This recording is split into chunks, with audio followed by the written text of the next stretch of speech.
Hello, and welcome to Baltic Spotlight, hosted by the Joint Baltic American National Committee, JBANC. In this episode, we are joined by Dr. Mart Kuldkepp, Professor of Estonian and Nordic History at the University College London, for a discussion on the implications of an incoming Trump administration on Baltic security. We hope you enjoy the program. Hello, everyone. Welcome to Baltic Spotlight, hosted by the Joint Baltic American National Committee. We are an advocacy organization informing Washington on Baltic issues since 1961. Obviously, the election is on everyone's mind, so today we would be remiss not to discuss the implications of the Trump administration on European security. We also encourage you all to either comment your questions throughout our discussion or also raise your hand at the end of the chat today for a Q&A in the second half of our program. And also, we look forward to not only starting the dialogue with all of you today, but also with our guest, Dr. Mart Kuldkepp, who is the professor of Estonian and Nordic history at the University College London. He specializes in Scandinavian and Baltic history with a particular focus on foreign security policy. Currently, the John S. Sadden Visiting Professor at Yale University, teaching on the independence of the Baltic states. And we will also follow up with all our participants on an email on his upcoming book, The Shortest History of Scandinavia, to be coming out in North America next year. With that being said, Dr. Kuldkepp, thank you for joining us today. Thanks, Lee. Thanks for the kind introduction, and thanks to everyone in the audience for joining us. Thank you. And obviously, just to jump right into it, the elephant in the room is the U.S. election resulting in the Republicans having a full control of the presidency, Senate, and the House of Representatives. Already in the past couple of days, we have seen some appointments like Senator Marco Rubio to Secretary of State, as well as Representative Mike Waltz to National Security Advisor. On the other hand, we also have Congresswoman Tulsi Gabbard being nominated for Director of National Intelligence, while Matt Gaetz was shockingly nominated as Attorney General. Based on these nominations and kind of the theater of the election cycle, do you anticipate the Trump administration's foreign policy to be governed by the populist elements of the party or the more establishment figures? I think most people in the Baltics probably are most concerned about the US sort of turning a bit chaotic and being unable to focus on foreign policy at all. I think this is maybe the greatest risk. I think it's really difficult to say anything on the topic of the specific appointments, because first they have to, pass the Senate and so on. So whether it will happen in the case of all of them remains to be seen. I think some of them will be very controversial even there, and there might be some Republicans who do not like them. Some of these foreign policy appointments I feel like are more acceptable than others. So the intelligence appointment in particular that you mentioned, I think it's raising eyebrows everywhere, and not least in the US security and intelligence community. I think they feel most insulted by this more than anyone else, although for other countries, obviously, this raises implications about intelligence sharing and whether the Five Eyes cooperation will continue the same way as it has, or will it turn now into Four Eyes and something else? That would be a bit difficult to imagine. I think with Rubio and so on, I think people are more satisfied and probably happy to work with more mainstream Republicans. In general, I think people in the Baltics probably feel both happy with the new administration as it's going to be probably, and also unhappy with it in various ways. So Republicans in general, given their track record, have been definitely the party that has been more interested in Europe. So I think that during the Biden administration, there was a sense that the Baltics were dropping off the agenda a little bit.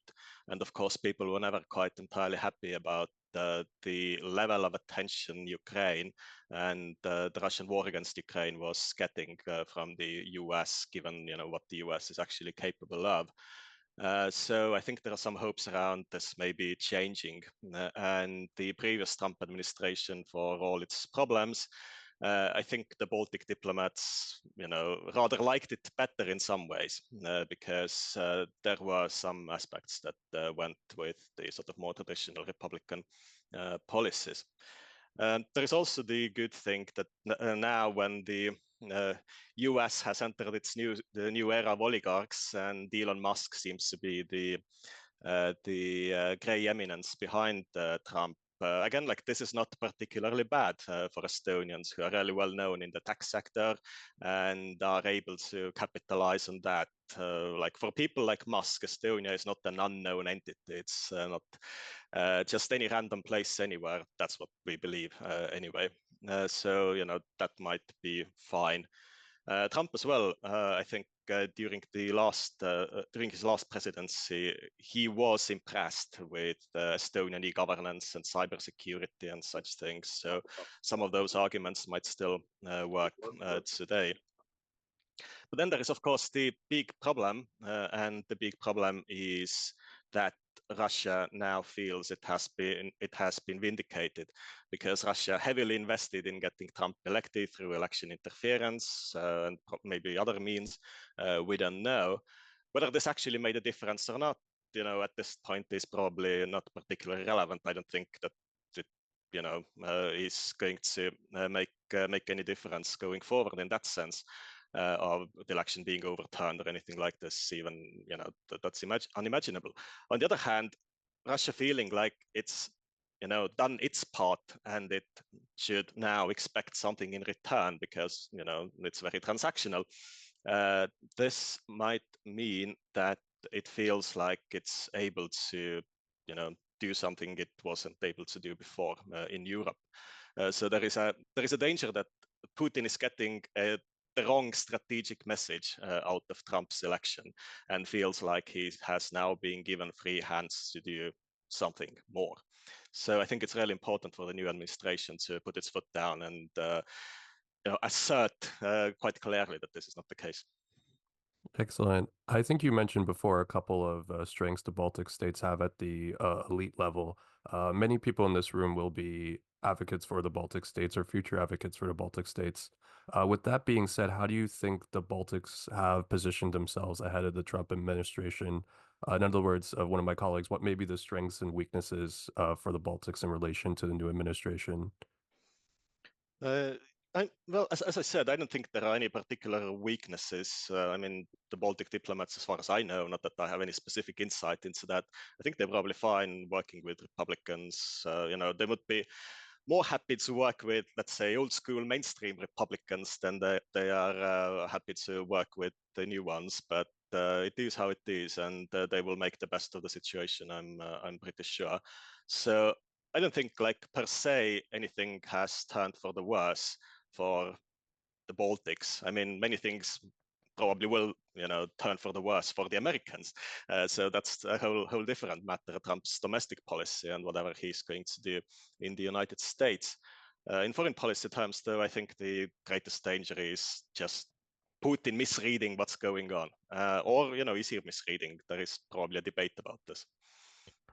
And I guess turning from the Baltic region, obviously Ukraine will be on the minds of many people in the Baltic diaspora community. We've heard, such as leaders such as Mike Johnson say that there wouldn't be a future or near future Ukraine supplemental. We also have heard contradicting statements from the Trump administration, for instance, ending a war within a day. But at the same time, the Trump administration did deliver the first deliveries of lethal aid. How do you read the contradictions that come from the administration on Ukraine?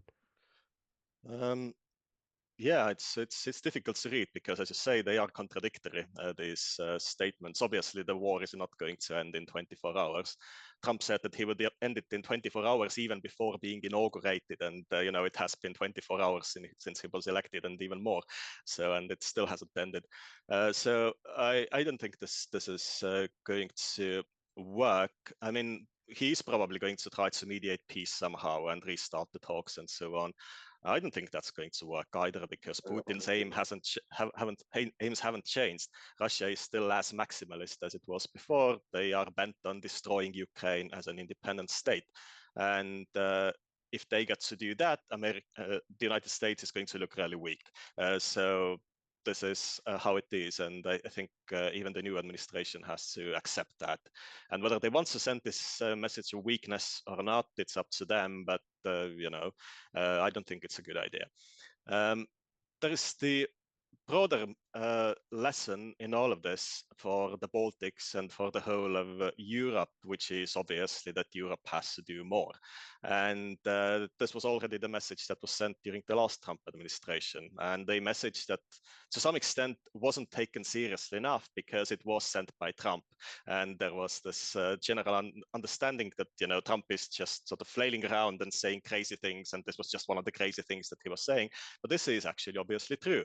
And we wouldn't be where we are now if the Europeans started taking their own security more seriously already back in 2014 or at least 2016, or for that matter, but back in 2022. So what we need to do, obviously, is to ramp up the European defense expenditure and to ramp up the kind of innovative thinking around what other solutions are on the table. If we're being weaned off from the United States and obviously the NATO nuclear umbrella and so on, those things are still there, but the same level of commitment isn't there. We would need to come up with something else. And this Polish proposal, quite recent, of some kind of a sort of minilateral European defense union of like-minded nations supporting Ukraine, I think this is a good way forward, because where global solutions fail and where unilateral solutions fail, we need to find the solutions that actually work. And this kind of minilateral regional solution, has a chance of working because it brings together the actors that have clearly identified where their interests are in this matter, and that they are able to defend them and promote them. And I think Estonia in particular, is well placed to play a big role in this because it has tried to be over the last couple of years the sort of moral guiding light for the others, providing a higher level of aid in terms of percentage of GDP than any other country, and in general being a voice for Ukraine in all kinds of European and international contexts. And now Kaja Kallas obviously is the foreign policy leader of the EU itself. So I think Estonia, has been able to benefit from what has happened in important ways, but it has also benefited Ukraine, obviously, and this is most important. Excellent. One point I did want to mention is that we are still in the 20th anniversary year of the Baltics being in the European Union and NATO. You also mentioned that Estonia has been a shining light and example through these tumultuous times. I tend to think that although no one wants their foreign policy theories to be proven true, the Baltic perspective, unfortunately, has come to fruition. In light of the Ukraine invasion, do you see any other opportunities for the Baltic states to take leadership, either within the European Union or NATO? Well, or even outside of them. So Lithuania has been quite active with its hawkish policy towards the People's Republic of China, and seeking to work more closely with Taiwan and work more closely with other like-minded nations around the world who might not even be European, but who share something with the Baltics in terms of having a similar historical experience and having to live in the shadow of great power invasion. So I think this is very important, and I think the Baltics should do more in that space and try to work more with Africans, with Latin Americans, with other people around the world who are not even necessarily Europeans. But there is a common ground there that needs to be explored. There is, of course, a question of attention spans and bandwidth and resources and such things. And I think the Baltics haven't been that good at connecting with the global South historically. So there is a lot of opportunity there, but yeah, we need to have the time and ability to explore that. And I guess speaking of the global South, you have been critical of the UN, as particularly Antonio Guterres, for calling for peace at the BRICS summit recently in Kazan. Why do you think the West has failed to engage the global South on the Ukraine issue in a productive way? I think it's a big sort of tangled mess of various factors. So partially it's a kind of lack of knowledge and a lack of identification with a country that's really far away from you. And Europeans themselves, they are very guilty of that. So they don't necessarily think about conflicts going on the other side of the world as being relevant to them. And if somebody then tries to make them relevant, they are often suspected of having some kind of special vested interests or what have you. So Europeans in the global south, I guess, or the Westerners in general, they are seen as somehow being hypocritical in terms of now cherry picking out this one particular cause and trying to promote that and trying to get the support of all these other countries and other actors for whatever they are trying to do, without in the past having done similar things for other countries. So it's essentially a kind of whataboutist argument. And it's really difficult to get out of that space because it can very effectively be weaponized, even against people who are not guilty of that at all. So let's say the Ukrainians themselves, they haven't colonized any nations in the global south in the past, but because they have approached these colonizers, their image has been tarnished in the ideas of these other peoples and other nations. So this is very difficult. I guess the most productive way forward would be to sort of not talk about values, because the West in the South is not very well regarded on that point, but to talk about the interests and what there is for these other nations to gain from, the liberal world order and the rules-based world order, and from helping countries that have fallen victim to the aggression of other countries. These are things that everybody can relate to some extent, and I think this is probably more productive than talking about, I don't know what, international law and such things. Unfortunately, to me, because I don't like it, but we live in the age of geopolitics again, and that's where we are, and that's the language we have to use. Excellent. And I would also invite our audience members, if you had any questions, feel free to raise your hand or also drop it in the group chat. So just one, before I get to Mr. Simsud, not to get away from future casting, but you also have been critical of the Biden administration's policy of de-escalation. What has been the outcome of this policy, and what do you think is the motivation of the current administration to take on this policy, for instance, not letting Ukraine to strike back? Yeah, I mean, it's hard to say. So partially, nuclear blackmail has worked. So this is definitely a big part of it. And from what I've heard, there was a genuine fear at some point that Putin might launch a nuclear strike on something, unless there was restraint on the side of the West when it comes to weapon deliveries and such things.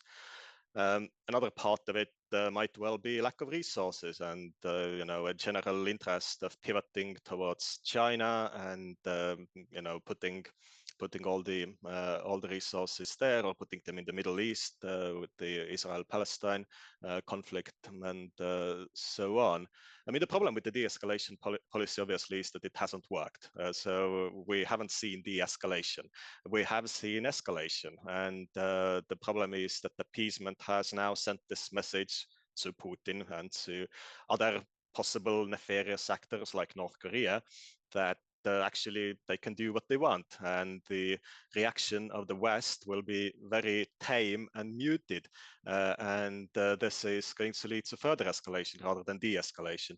And like, I can sympathize with some of the thinking behind this, but I can also imagine a very different world where there had been bold, immediate action, even before Russia's invasion, that would have avoided this war from happening in the first place. And this, I think, could have easily been done if the West had started arming Ukraine immediately after 2014, rather than waiting for, another 8 years to actually get the act going. And I believe we have an audience question. So sorry, Mr. Soot. Sorry, you have to unmute yourself, sir.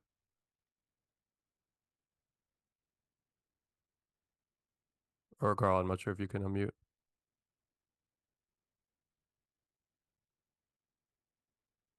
Oh, how about now? Yeah, perfect. Okay, Okay. very good. Yeah, sorry. I wanted to know if the Budapest Memorandum has any bearing at all as to what's going on in Ukraine, and whether Ukraine feels totally deserted because of the signatories to it, and the overall objective of the Budapest Memorandum. Yeah, the Budapest Memorandum obviously is a big sort of moral imperative in the room, in the sense that Ukraine did give up its nuclear weapons and it gave up its strategic weapons in general. And for what? For only to be invaded 20 years later, or even less. And in that sense, it is relevant, and it is a great example of why you shouldn't do that kind of a thing, why you should hold on to your nukes as long as you can. And there is a real fear that this is now going to lead to, in the long run at least, going to lead to nuclear proliferation, because why wouldn't Ukraine develop nuclear weapons now, and why wouldn't everyone else who feels like their security is in peril? When it comes to kind of the formal side of the Budapest Memorandum, it didn't really oblige these guarantors of Ukrainian security to do almost anything.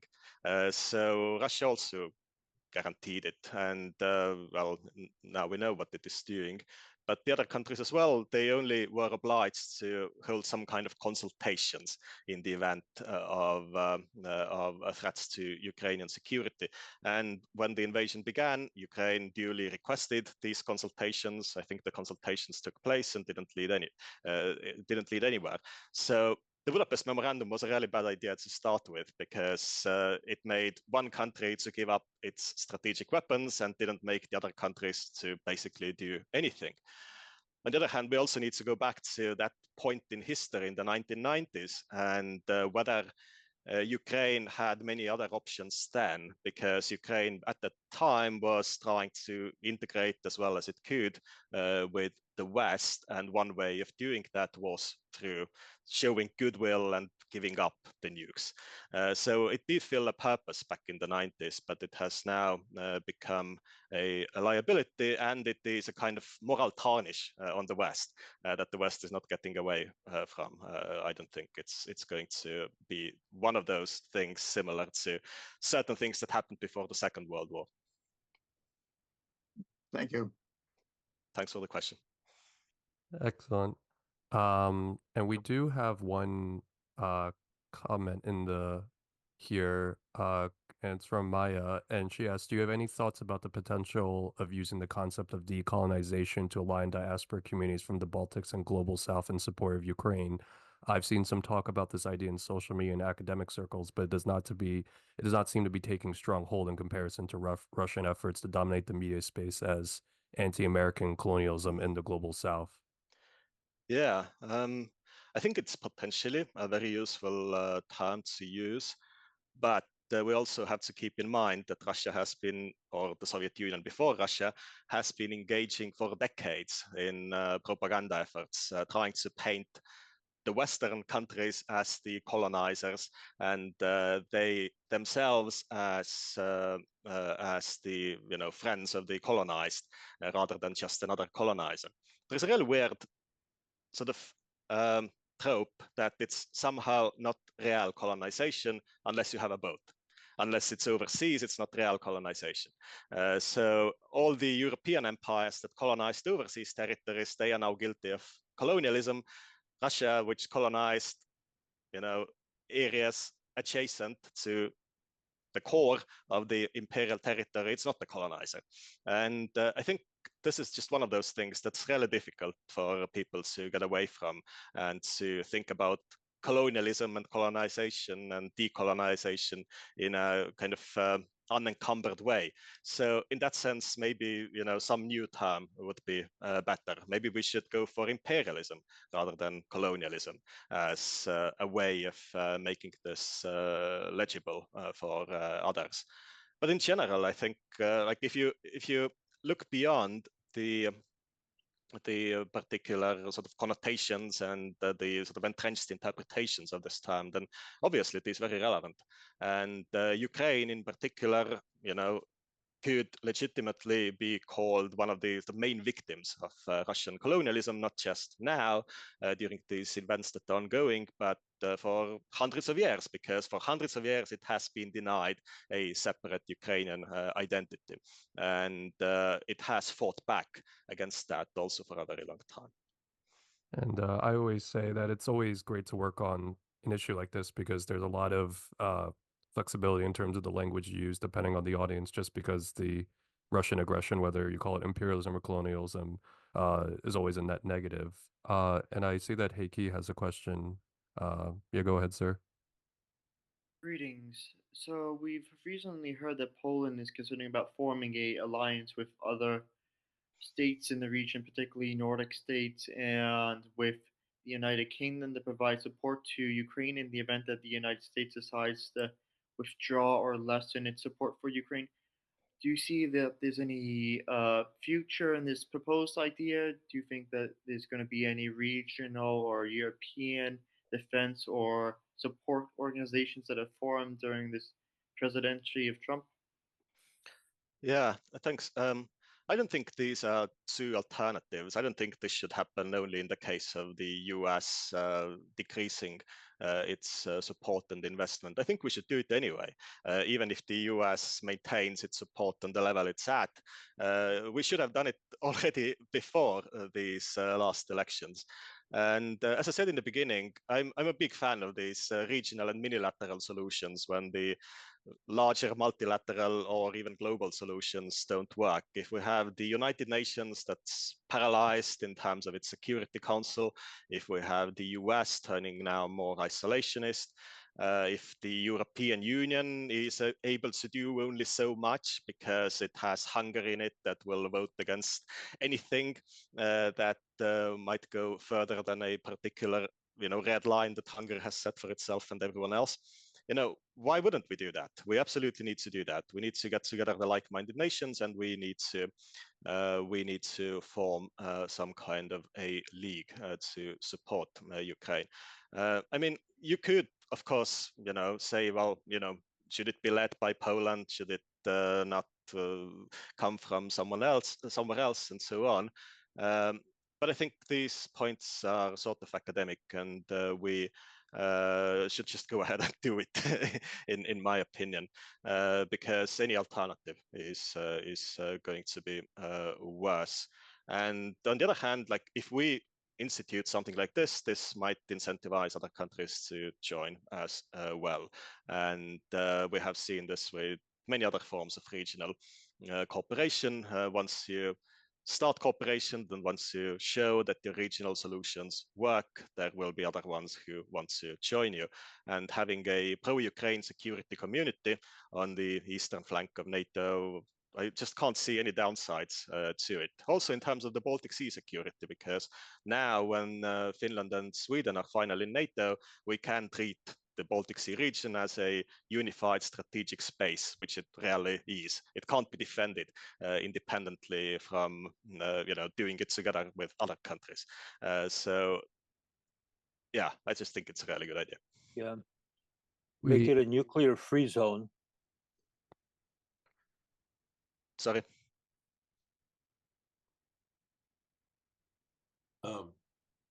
Sorry, Solis, you're gonna have to unmute yourself. Could you ask that again? Once you unmute. Make it a nuclear-free zone. Yeah, I mean, I don't know. I mean, if this is the way to get people around the table, then sure. It's already a nuclear-free zone, isn't it? I don't think there are any nuclear weapons in the countries that we are talking about. But yeah, I don't know. I don't think it would make a difference since that's where we already are. But we might just well, think about making it nuclear free if that helps. We do have another question from the chat from Senya on what terms do you think Putin would be willing to negotiate with Trump, given that Putin is currently advancing militarily and his economy is not yet in a critical condition? So I guess it could be kind of a two-parter where how do you assess Russia's relative strength and what would be a reason for the Russians to negotiate? I mean, they really need to take some time off and recover from getting destroyed in the battlefield for several years now. So any kind of reason why Russia wants to negotiate and why it would wants to negotiate is to buy time and make sure that when it continues its war of aggression, it will be more effective the second round. So this is really dangerous, and negotiating on aggressor's terms and delivering what the aggressor wants, that is the territory it didn't have before its aggressive war, the resources it didn't have before its war, and so on. This is really dangerous and emboldens the aggressor to continue later what it has already started.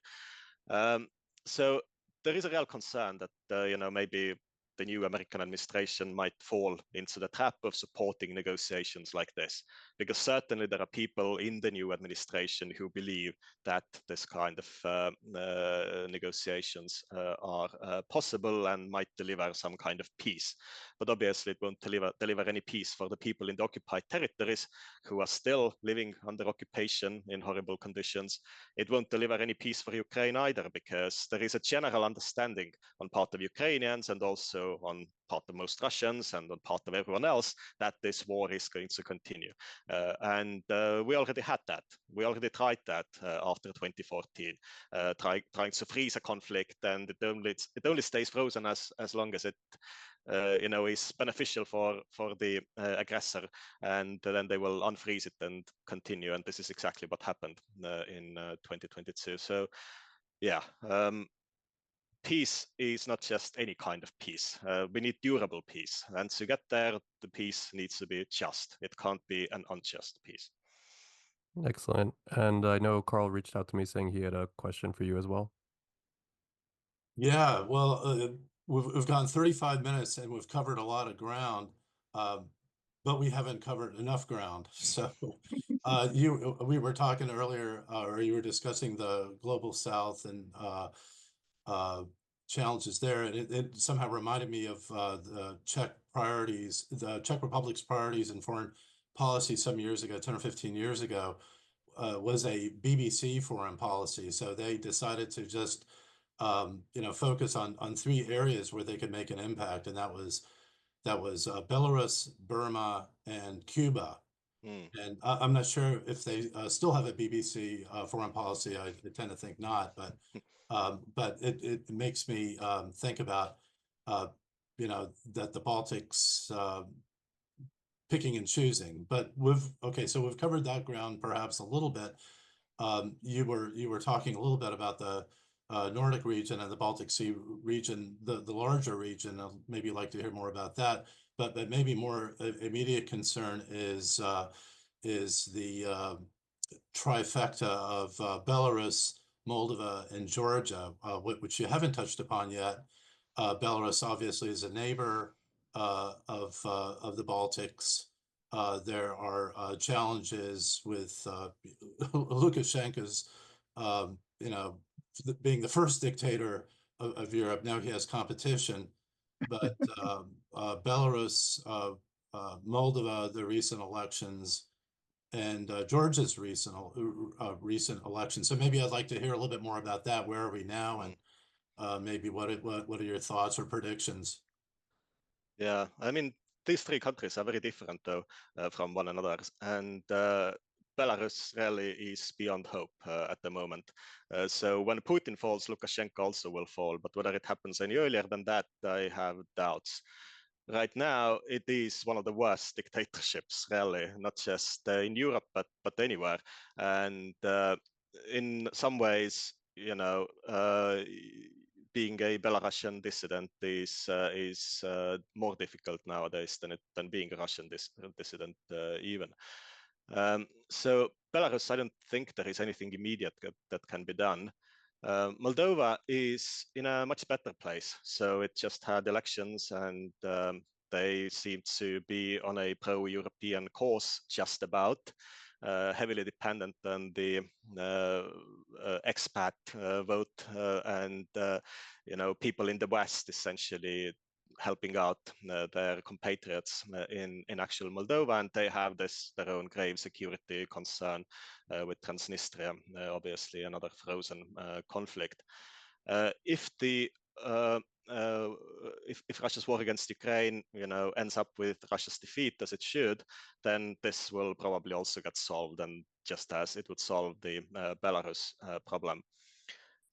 Georgia is in a rapidly worsening place, in my view, and these recent elections and the sort of lack of immediate effective protests to turn them around really gives cause for a lot of concern. And the only thing really to say that sort of silver lining or positive about all of this is that Russia's resources also quite limited right now. So whatever advantages it gains on the ground in its, as it sees it, its sphere of influence, it is not well placed at the moment to realize them as effectively as it otherwise could have.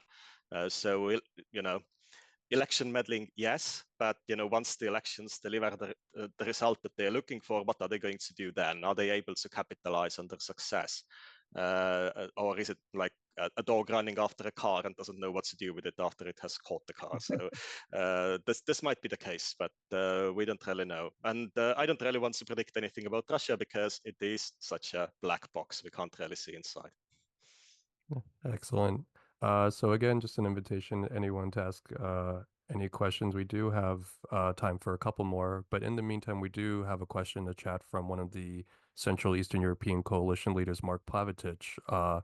He asked, what security capabilities do the Baltic nation have in its military readiness if there is a ceasefire in Ukraine?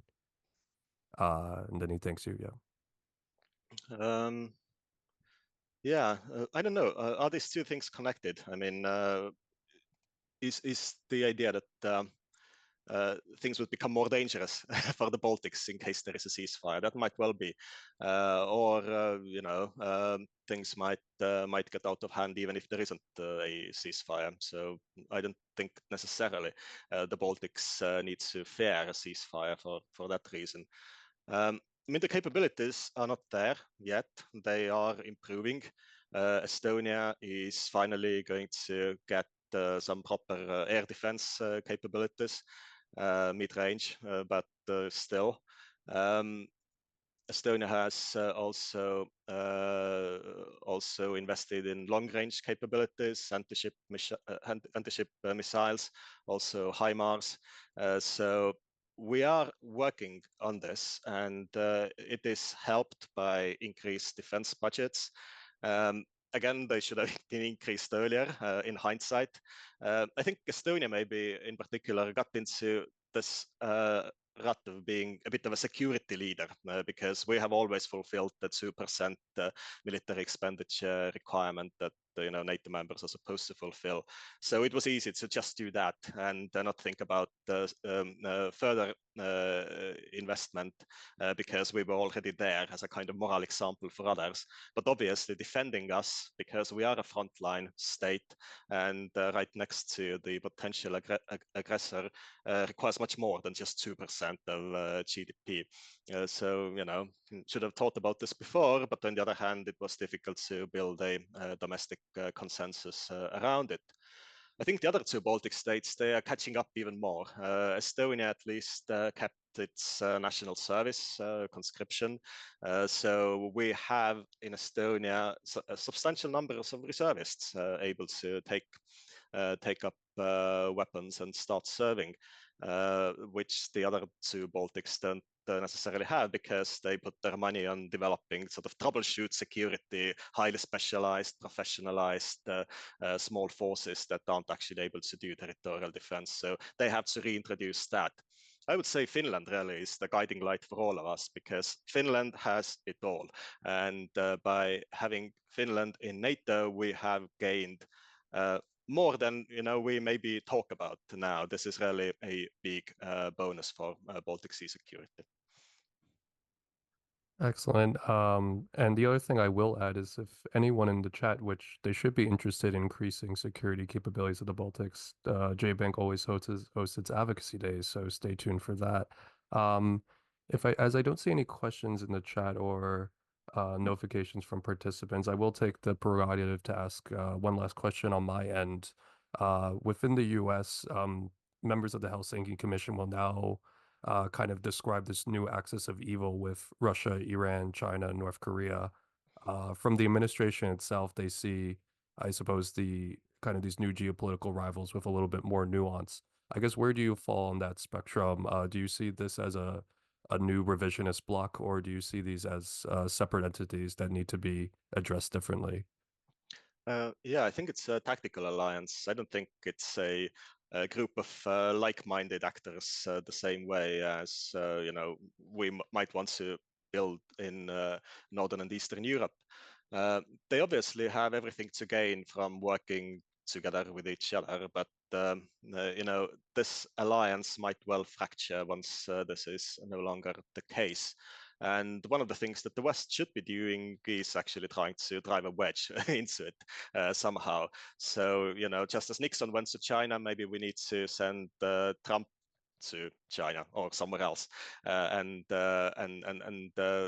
do some old school kind of Cold War style foreign policy that way, which is very moral in its own right. So I can't really promote it or advocate for it too much, because we in the Baltics, we also always have to be idealists. This is what serves us best in the end.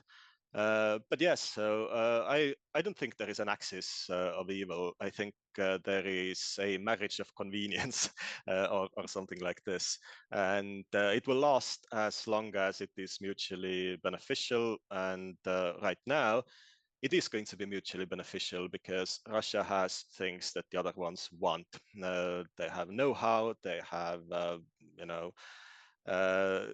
the intelligence, they have the info-war capabilities, they have the cyber war capabilities, all kinds of things that haven't been developed in those other countries to the same extent.